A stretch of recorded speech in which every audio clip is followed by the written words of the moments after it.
और मुंबई से इस वक्त बड़ी खबर आ रही है। यहां लोकसभा सांसद मोहन डेलकर का संदिग्ध हालत में शव मिला है। दादरा नगर हवेली से सांसद मोहन डेलकर का शव होटल से मिला। न्यूज एजेंसी एएनआई के हवाले से यह खबर सामने आ रही है और मुंबई में निर्दलीय सांसद मोहन डेलकर की खुदकुशी करने की आशंका जाहिर की जा रही है, जो शुरुआती तौर पर जानकारी मिल रही है उसके मुताबिक। लेकिन अभी इस पूरे मामले की तफ्तीश की जाएगी। दादरा नगर हवेली के सांसद थे मोहन डेलकर, उनका शव बरामद किया गया संदिग्ध अवस्था में। हमारे साथ अश्विनी जुड़ गए और ज्यादा जानकारी के लिए। अश्विनी, क्या और जानकारी मिल पा रही है शुरुआती तौर पर? जी देखिए, मोहन डेलकर यहाँ मुंबई के होटल में रुके हुए थे। अचानक ऐसा बताया जा रहा है कि जब बॉडीगार्ड और उनके साथ जो काम करने वाला दूसरा शख्स था, ये लोग मोहन डेलकर के पास गए तो वो पूरी तरह से उनको कोई उनकी सांस नहीं चल रही थी, पूरी तरह से जो है बेसुध अवस्था में थे। उन्हें तत्काल उनके ड्राइवर और बॉडीगार्ड लेकर अस्पताल पहुंचे, जहां उन्हें डेथ डिक्लेयर कर दिया गया है। जांच चल रही है। जानकारी जो शुरुआती है, हालांकि अभी तक आधिकारिक तौर पर किसी ने इस बात की पुष्टि नहीं की है कि उन्होंने आत्महत्या की है, लेकिन जो सोर्सेज हैं उनके मुताबिक जो हमें पता चला है कि उन्होंने सुसाइड किया है और गुजराती में एक सुसाइड नोट भी पुलिस को बरामद हुआ है। फिलहाल जांच चल रही है। मोहन डेलकर की मौत हो चुकी है। पोस्टमार्टम के लिए उनका शव जो है थोड़ी देर के बाद भेजा जाएगा। इसके बाद ही ये पता चल पाएगा आखिरकार मौत की मुख्य वजह क्या थी। जी, बहुत शुक्रिया अभिषेक। आप हमारे साथ अश्विनी, आप हमारे साथ बने रहें। एक और जानकारी दे देते हैं। दरअसल क्या अभी तक जानकारी हमारे पास निकलकर सामने आई है। दमन और दीव के सांसद थे मोहन डेलकर। 58 साल की उनकी उम्र थी। सांसद मोहन डेलकर दादरा और नागर हवेली लोकसभा क्षेत्र से निर्दलीय सांसद थे। 58 साल के थे सांसद मोहन डेलकर। संदिग्ध अवस्था में शव मिला है। दादरा और नागर हवेली लोकसभा क्षेत्र से निर्दलीय सांसद थे। 1989 में मोहन डेलकर बने थे पहली बार सांसद। साल 2009 में उन्होंने कांग्रेस पार्टी भी ज्वाइन की थी। भारतीय नवशक्ति पार्टी की ओर से भी सांसद बने। 2019 के चुनाव में निर्दलीय उम्मीदवार थे मैदान में और मुंबई के एक होटल में उनका शव मिला है, संदिग्ध अवस्था में मिला है। शुरुआती तौर पर सुसाइड के बारे में कहा जा रहा है कि ऐसा हो सकता है कि उन्होंने आत्महत्या की हो, इसकी आशंका जाहिर की जा रही है। लेकिन अभी जांच की जाएगी, तफ्तीश की जाएगी। ये होटल के बाहर की ही तस्वीरें हैं जो हम आपको इस वक्त दिखा रहे हैं। यहीं पर शव बरामद किया गया होटल के कमरे में जहां वो ठहरे हुए थे। लेकिन जो शुरुआती तौर पर ऐसा कहा जा रहा है, इस बात की आशंका जाहिर की जा रही है कि आत्महत्या की होगी। लेकिन अभी जांच और तफ्तीश होगी इस पूरे मामले में। दादरा नागर हवेली के सांसद थे मोहन डेलकर। अश्विनी हमारे साथ लगातार बने हुए हैं। अश्विनी, क्या और कोई जानकारी मिल पाई है कि क्या वजह हो सकती है? जैसे कि शुरुआती तौर पर आशंका जाहिर की जा रही है कि आत्महत्या एक वजह है। अगर आत्महत्या की होगी तो फिर क्या वजहें हो सकती हैं इसकी? क्या इसके बारे में और उनके परिजन या उनके साथ काम करने वाले किसी से कोई और जानकारी हासिल हो पाई है? जी देखिए, उनके साथ दो शख्स हैं इस वक्त, उनका बॉडीगार्ड और उनका ड्राइवर। लेकिन उनकी तरफ से कुछ अभी तक पुख्ता नहीं चीजें सामने आ पाई हैं। पुलिस की वैन इस वक्त जिस होटल पे ये रुके हुए थे मोहन, वहां पर पुलिस की इन्वेस्टिगेशन वैन पहुंची हुई है। साथ ही आपको ये भी बता दें कि जो होटल है वो मरीन ड्राइव इलाके में है। सी ग्रीन होटल है इसका नाम, मरीन ड्राइव इलाके में है। वहीं पर ये पूरी जो है बेसुध अवस्था में ये मिले, जिसके बाद इन्हें अस्पताल ले जाया गया, जहां पर इन्हें मृत घोषित किया गया है। जी, बहुत शुक्रिया अश्विनी इस तमाम जानकारी के लिए। तो पहली नज़र में सुसाइड की ही जानकारी निकलकर सामने आ रही है। पहली नज़र में जो अभी शुरुआती तौर पर जानकारी मिली है उसके मुताबिक आत्महत्या की आशंका ही जाहिर की जा रही है। अब और अगर कुछ और जानकारी हमें अश्विनी अभी तक मिल पाई हो मोहन डेलकर के बारे में, कितने समय से मुंबई में ठहरे हुए थे, कब आए थे यहाँ पर, और उनके परिवार के बारे में कोई जानकारी? देखिए, उनके दफ्तर से हमने संपर्क किया। दफ्तर में शुरुआत में जो दफ्तर में मौजूद और उनके पीए को जो जानकारी थी कि उनकी तबीयत अचानक खराब हुई। तबीयत खराब होने के बाद उन्हें अस्पताल ले जाया गया, जहां पर उन्हें डेथ डिक्लेयर किया गया है। और जो हमने अलग अलग लोगों से, अलग सोर्सेस से हमने बातचीत की, तो उसमें सुसाइड की जानकारी अभी तक सामने आई है। यही वजह है कि इन्वेस्टिगेशन वैन जो ऐसी घटना के बाद वहां पहुंचती है, वहां पे पूरी तरह से एविडेंसेस कलेक्ट करती है, वो पहुंची। इससे कहीं ना कहीं इस तरफ इशारा जाता है कि मोहन ने सुसाइड किया है, मोहन डेलकर ने। और जो उनके पास से सुसाइड नोट मिला है वो गुजराती में है। तो इसको पूरी तरह से जो कारण है वो पता लगाने की कोशिश की जा रही है। फिलहाल प्राइमरी तौर पर उनके परिवार के कुछ सदस्यों को इसके बारे में जानकारी दे दी गई है। ये अभी तक पता नहीं चल पाया कि क्या परिवार का कोई सदस्य उस वक्त मोहन डेलकर के साथ वहां मौजूद था या नहीं। ये फिलहाल अभी तक पता नहीं चल पाया है। जी हाँ, बहुत शुक्रिया अश्विन इस तमाम जानकारी के लिए। तो ये जानकारी निकलकर सामने आ रही है। अभी तक पुलिस शुरुआती जांच में इस तरह की बात बताई जा रही है कि आत्महत्या वजह हो सकती है, लेकिन अभी तफ्तीश होगी इस पूरे मामले में। तबीयत खराब होने के बाद अस्पताल ले जाया गया और मृत घोषित किया गया उन्हें, लेकिन आत्महत्या के बारे में अभी हालांकि शुरुआती तौर पर कहा जा रहा है। हम तस्वीरें आपको दिखा रहे हैं, यहाँ पर पुलिस अधिकारियों के पहुंचने की तस्वीरें होटल में। अश्विनी हमारे साथ लगातार बने हुए हैं और तमाम जानकारी देने के लिए। अश्विनी, मोहन डेलकर का जो राजनीतिक सफर है वो काफी लंबा रहा है और एक युवा नेता थे, बहुत ज्यादा उनकी उम्र नहीं थी। अश्विनी, आपको आवाज मिल रही है तो आपसे जानना चाहेंगे मोहन डेलकर के बारे में, उनके राजनीतिक सफर के बारे में और उनके जीवन के बारे में, और क्या कुछ हम इस समय दर्शकों को और बता सकते हैं? जी देखिए, मोहन डेलकर करीब 7 बार लोकसभा के सांसद रहे हैं। कांग्रेस से जो है लोकसभा की जो है वो जा चुके हैं, बीजेपी से वो लोकसभा जा चुके हैं। इसके अलावा एक उन्होंने खुद पार्टी बनाई थी, उस पार्टी के जरिए लोकसभा गए थे, लेकिन 2019 में वो बतौर इंडिपेंडेंट कैंडिडेट जीते और लोकसभा पहुंचे। इसी से इस बात का अंदाजा लगाया जा सकता है कि मोहन डेलकर कितने ऊंचे कद के थे। 7 बार लगातार लोकसभा में जाना बहुत बड़ी उपलब्धि है। इसके अलावा खुद निर्दलीय के तौर पर लोकसभा में जाना ये भी एक बड़ी उपलब्धि है।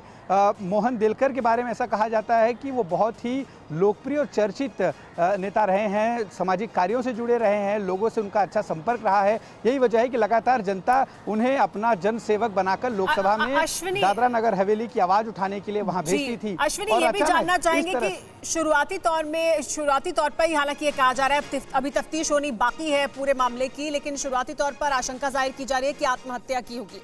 तो क्या जानकारी मिल रही है, कैसे उन्होंने आत्महत्या की है, अगर आत्महत्या की है तो?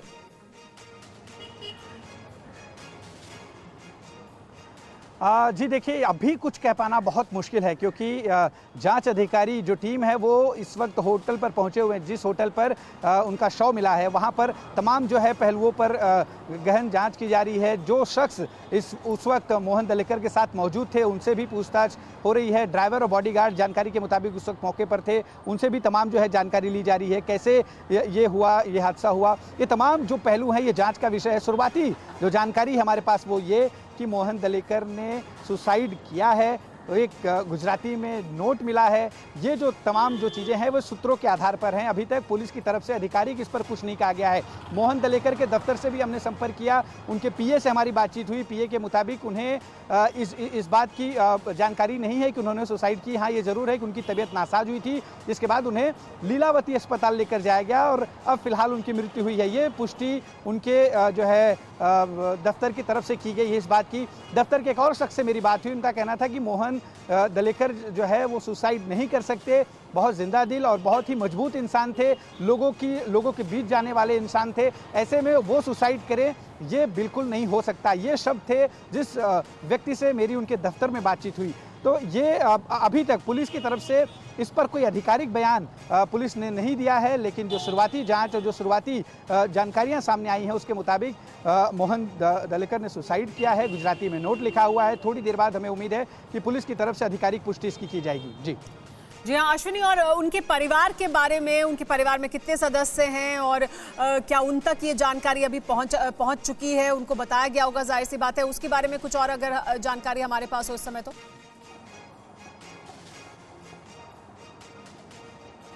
देखिए, परिवार के बारे में परिवार को इसके बारे में जानकारी दे दी गई है। परिवार के जो सदस्य हैं जो दादरा नगर हवेली में रहते हैं वो इस वक्त मुंबई के लिए निकल भी चुके हैं। उम्मीद है कि अगले कुछ घंटों में मुंबई आ भी जाएंगे, क्योंकि मामला एक हाई प्रोफाइल है, एक मौजूदा सांसद से जुड़ा हुआ है। तो हाई प्रोफाइल मामला होने के नाते पुलिस जांच में कोई भी कोताही नहीं बरतेगी। हर चीज़ पर पूरी गहनता से जांच होगी और जाहिर है कि पोस्टमार्टम की जो रिपोर्ट आएगी उसमें बहुत कुछ चीज़ें साफ होंगी कि आखिरकार मौत कैसे हुई, मोहन डेलकर की क्या वजह रही और बीती रात ऐसा क्या कुछ हुआ कि मोहन डेलकर जो है आज उनका जो है शव मिला। ये तमाम जो है जांच का विषय है, जो जांच के बाद सामने आ पाएगा। जी जी हाँ, लेकिन मोहन डेलकर एक बड़े कद के नेता थे, 58 साल उनकी उम्र थी और अभी फिलहाल जो जानकारी मिल रही है, जो अश्विनी हमें बता रहे हैं उसके मुताबिक होटल में उनका शव बरामद हुआ है। शुरुआती तौर पर जो जानकारी मिल रही है उसके तहत आत्महत्या की आशंका जाहिर की जा रही है। सांसद मोहन डेलकर का शव मिला है, गुजराती में लिखा हुआ सुसाइड नोट भी मिला है, ये बताया जा रहा है। हालांकि पुलिस अभी आधिकारिक तौर पर कोई जानकारी नहीं दे रही है, इस पूरे मामले की तफ्तीश की जा रही है। सांसद मोहन डेलकर का सुसाइड नोट भी मिल गया है, ये बताया जा रहा है, और गुजराती भाषा में उन्होंने ये सुसाइड नोट लिखा था, ये जानकारी भी मिल रही है। तो अश्विनी, जो आप बता रहे थे, जानकारी हमें दे रहे थे कि एक सुसाइड नोट की बात भी की जा रही है। जाहिर सी बात है, पुलिस अभी पूरी तफ्तीश करने के बाद ही आधिकारिक तौर पर पूरी जानकारी देगी, लेकिन सुसाइड नोट भी मिला है जो उन्होंने लिखा है गुजराती में। तो क्या ऐसा हो सकता है, किन संभावनाओं के बारे में इस समय राजनीतिक गलियारों में चर्चा हो रही है जिसकी वजह से आत्महत्या की हो मोहन डेलकर ने? क्योंकि उनके दफ्तर के लोग या उनके साथ काम करने वाले लोग तो यही कह रहे हैं कि वो एक मजबूत व्यक्ति थे, आत्महत्या नहीं कर सकते।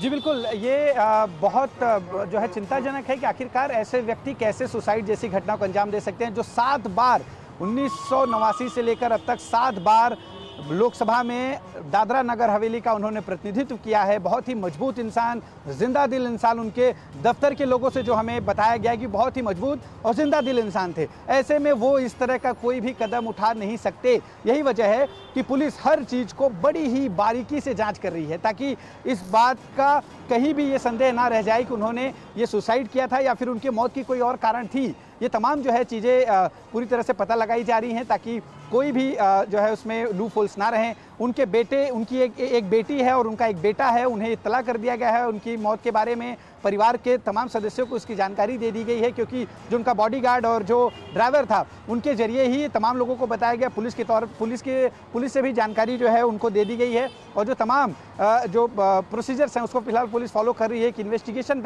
वैन जो है वो होटल के बाहर पहुंची हुई है, जो फॉरेंसिक टीम है वो अंदर गई हुई है, वो फिलहाल जांच कर रहे हैं कि आखिरकार जो जहां पे ये सीन हुआ है, जहां पर ये घटना हुई है, वहां पे क्या स्थिति थी, बीती रात क्या कुछ ऐसा हुआ कि सुबह उनका शव मिलता है। ये तमाम जो चीजें हैं ये जांच का विषय है। जी अश्विनी, और क्या ये जानकारी मिल पा रही है कि ये होटल जहां उनका शव अभी मिला है, जहां वो रुके हुए थे, ठहरे हुए थे, क्या आमतौर पर यहीं आकर ठहरते थे? यहाँ कितने समय से रुके हुए थे? इस तरह की कोई और जानकारी अगर अभी तक हमें हासिल हो पाई हो?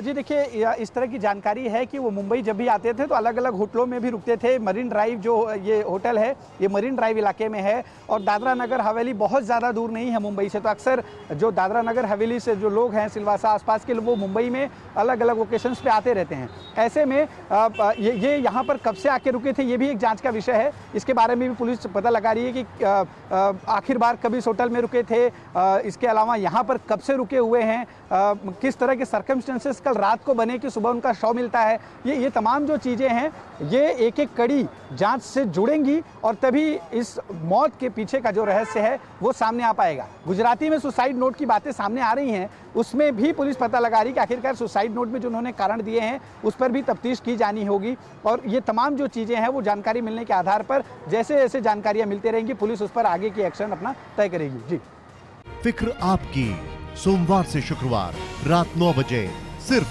TV9 भारतवर्ष पर।